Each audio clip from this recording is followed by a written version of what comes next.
Godmorgen. Jeg har faktisk slet ikke sovet. Jeg fik mig en alt for god middagslur i går, og så har jeg bare set alt for godt tv. Og i dag er der faktisk præcis en måned til, at vi skal giftes. Og jeg skal til Odense.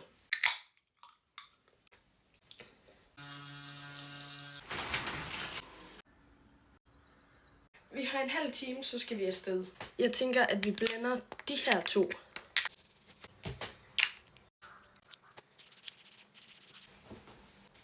Jeg skal lige have føntørret mit hår.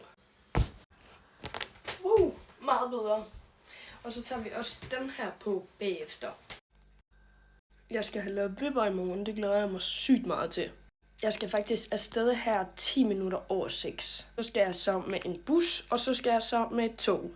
Og så på fredag, der skal jeg hen og filme med Fakta, og så er jeg ret sikker på, at jeg skal arbejde på lørdag. Og jeg skal nok blive rigtig træt i dag.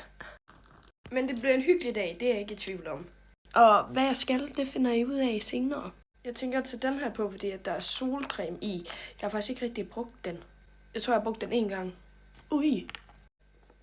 Og jeg ved bare, at jeg bliver træt senere, fordi jeg er ikke særlig god til at holde mig vågen hele natten og holde mig vågen hele dagen. Jeg er blevet for gammel til. Men nu er jeg her.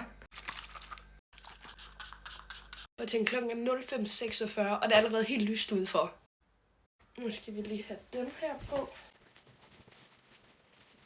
Yes. Lidt mere af det her.